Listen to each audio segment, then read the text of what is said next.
Generic greetings everyone, this is Scott with version 3 of the CSV to QFX converter. So the first thing I want to go over is the links, which will be, if you need help, you can actually go ahead and click on this CSV logs, and I'll take you right to that site. So when you get to here, you will be able to upload your CSVs and go ahead and feel free to sanitize them, which would be removing the descriptions, or not removing, but altering the descriptions, altering the amounts, altering the dates. What I really need is just the file structure intact if we're running into issues, so I can try to debug it. Now, to help you and guide you with setting up your accounts, you can actually open up this document, and this will go over, the different types of files that either I've personally experienced or other viewers have submitted to me with questions and issues with. So with Pete, you can see the variation of files. Column B has the date. Row A, is almost like the row number. It's a transaction numbers, sort of. And you can also see that he has two headers. So he has basically two rows of headers. He also has blanks. Blanks after each transaction, which is odd. And he has his debits in one column and his credits in another. So this is his setup. So if this looks like your bank, this would be your setup. Henry has a different setup. And if you can tell, these are actually all the same transactions, just so you get to see how they look up. Haircut, soda, phone, whatever. So here he has his dates, he has his amounts, debits and credits in the same column. He has a description, he has a short description, and then he actually has which is the first time I've seen it, is the actual column where it tells you if it's a debit or a credit. So this will actually make it flip signs, and vice versa, depending on what this says. So with his, you can tell that that's different. And then on mine, this is how I originally built version 1 to work. And this is how I saw all my banks until recently my HSA. This is how all of mine were out of 4. They were all this way, and then my new one, HSA, is different. I'll get to that in a minute. But it'd have these 4 blank rows, it'd have a header, another blank row, and then all the data all in one line, and then it'd have dates, descriptions, and sometimes the descriptions have dates in them, which my thing will scrub, so don't worry about it.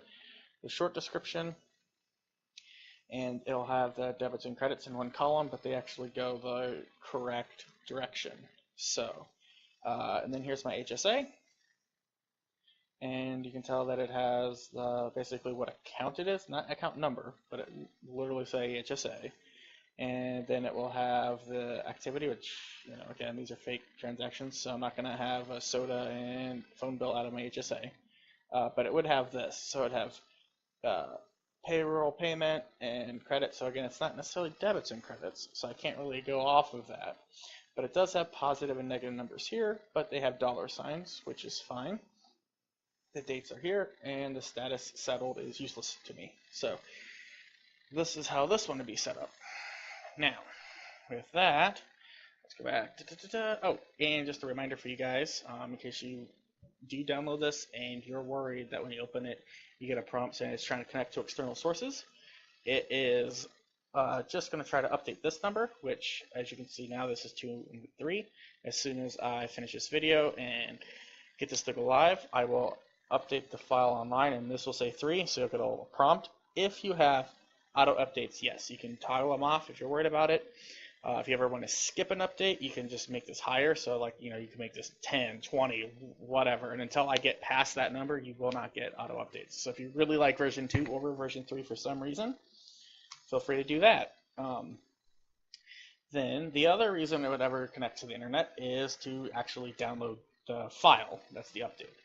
So, feel free to use this when it's not connected to the internet. Feel free to, never allow updates, never download updates. It's meant there to be a convenience for you, because I don't expect you to go out to my GitHub every day and check for updates. And if you do, thank you, but I wouldn't recommend it, because you'll be wasting a lot of time. You got your logs if you have issues. People have asked me how to enable macros. So enabling macros is the official Microsoft response on how to enable or disable macros. So if you know how to do that, follow that link. If you have questions, the best place to get me is YouTube, so go to this video and comment, send me whatever questions, and I try to be timely with them. I try to do, try to be responsive, because I know you guys, want your bank accounts balanced and everything. Subscribe if, you like this video, or, you think I helped you out. Again, and then this is the download to the actual file, in case you manually want to download, or, you got to restore it, because sometimes Excel files after time will break for no reason, but that's just an Excel issue. Then let's go ahead and go over to the bugs. So the main bug that I saw is that people are not having Notepad actually save out the QFX file. It would do the converted tab, but then people have to copy and paste. I completely went around that because Notepad can be saved in different spots based off of your version, like based off your Windows version, and also if it's 64 or 32 and so on. So I made it so this can now be saved by Excel. Before, Excel was saving it with like the meta tags, so it says like, okay, it's this kind of file, and all Excel files are slightly encrypted. I told it, don't encrypt, just basically save it as a text file in essence. Fixed columns be shifting width, and that was when this bad boy was updated. And I also fixed that this would go back to column 1, because the file I use out there to track what version it is just a text file with one character. And since the character didn't have a header, it would change back to column 1, so that isn't fixed. Enhancements, if you go to the Accounts tab, which is new, but it'll walk you through how to set up an account, so you can see like this is what this column does, this is what this column does, and just a little bit of guidance. The Accounts tab is new, which is great, because before, this would work for 4 out of my 5 accounts, and then when I would have to go to HSA, I'd have to reconfigure the macro, and I'd have to change how it reads, and I mean it was customizable, but it was kind of a pain to remember, okay, I use this account for that account, because I don't actually use my real bank accounts, so feel free not to as well. This thing doesn't actually go out to your bank and check it, and I don't necessarily need to have my real accounts in there, and it's just because it's more convenient for me just to put plug numbers in there. Like this is actually the accounts I put when I'm using Quicken. All nines, and it works. When I import it into Quicken, it knows that all of this would be a specific bank's account. And if I made the account number an 8 or a bank ID an 8, it's a completely different bank and account. So again, it won't overlap. Now, so I have to adjust all that. I can just switch, which right now there's only one, so it's going to look silly. But I can go here and have a drop down, and I can actually pick an account I want to work with. Then I also made it so it's a little bit easier to set up. So now it can do the fact for like Henry's issue. It had the whole debit and credit column. For Pete's issue, it does the blank rows and the double headers and the debit and credits being in different columns. This is all a little bit more customizable now, so it can fit your needs. Then it will also, there'll be a user form, which I'll show you in a little bit, and it'll kind of walk you through the account setup in case you're not very comfortable or familiar with Excel and you don't necessarily want to go off these little notes. But feel free to do it this way. Both ways are equally valid. Let's go ahead and okay. I added the link for CSV. So again, if you run into any issues, sanitize your file and put it up in that link. And I also added account types: credit card, credit line, and investment. I use my credit card like once a year, so that's not tested, but it should follow the same logic. Credit line, I don't have any active ones that I need it for. And investments, I actually use SIGFIG, S-I-G-F-I-G, which is great. It's actually, I prefer it better than Quicken, even when it does connect to the bank, because it tracks dividends better. It tracks region, it tracks if it's a stock, and your ratios of bonds and mutual funds, and it's great. But if you do want to use Quicken and it doesn't auto-connect, this should also follow the same principle. So let's see. Example doc, which I went over, and okay, so now I'll go ahead and show you how to set up a new fund. So besides changing it here, which you are more than willing I'm able to do. Let's go and save it. And then we'll go to account settings, and this is going to be a new account. And I'm going to go ahead and let's set up Henry's, because Henry was the last person to contact me with a question. And as you can tell, again, all these transactions are fake. And the settings I have is listed actually here. Let me see if I can get just where I can see it. Okay.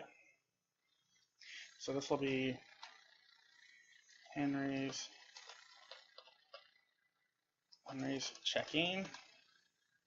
And his account number is going to be 1, 2, 3, 4, 5, 6, 7, 8, 9. His account number is 1, 2, 3, 4, 5, 6, 7, 8, 9, 10. His currency, this is your currency code. This can be like BRL, RUB, USD for obviously most of you. It can be, any of those 3-digit codes. So this is going to be USD. And this is his checking. And his dates column is in A, as you can tell. His long description is in B. Now, long description is actually like the text that you'll care about. Some banks will have these text, and these are your short descriptions, or they'll just have like, if this goes over a certain number of characters, they'll also have text over here. So, for example, this is like haircut at this and this city at this and this store number. It might just have like this store number. So you'll have to kind of know your file a little bit. But for most, you're getting these numbers, and these are actually your short descriptions. Nope, short description is C, long description is C. That's my bad. A, C, D. Now his debits and credits, because it's the actual amounts, are both in B. But his fund is unique, and again, this is the first time I've seen it, so that's why I flagged it as rare, is that it'll actually tell you debits and credits here, rather than through positives and negatives or separate columns. So his is actually E. Most of the time, you will not fill out this portion. But if your bank uses it, great. And if there's any of these that you don't have, ones that you're allowed basically not to have is just this one. The rest of these, they can be duped. So if you don't have a short description, match your long description. If your debits and credits are in the same column, that's fine. If they're separate, obviously mark them as separate. But you need a dates column, a long description. Short description can match long. Debits and credits can be the same, and then this one can be blank. This is the only one that's allowed to be blank. Let's go ahead and do submit. And now you'll see that it added his account here, which is great because I figured if you added it, it's going to be probably the one you're going to use next.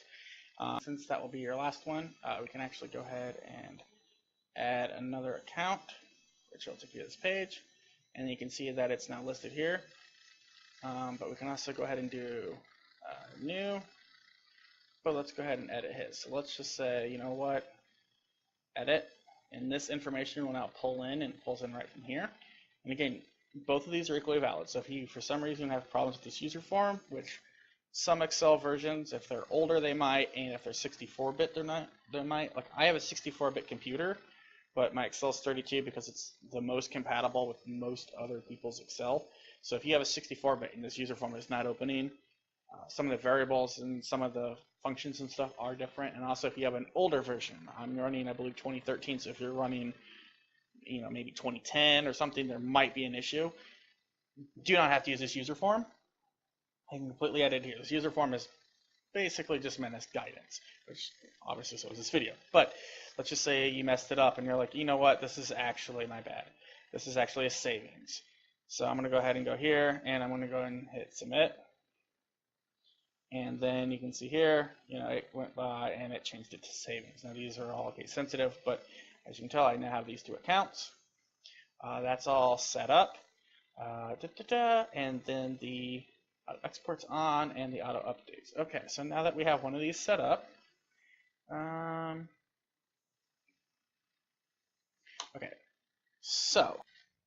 just in case you're wondering how these formats work, what it's going to do is it will take what you import and it will basically change it to match, in essence, my file's format. So it's going to change it, so it's going to go dates, and then it's going to go description, and then it's going to go short description.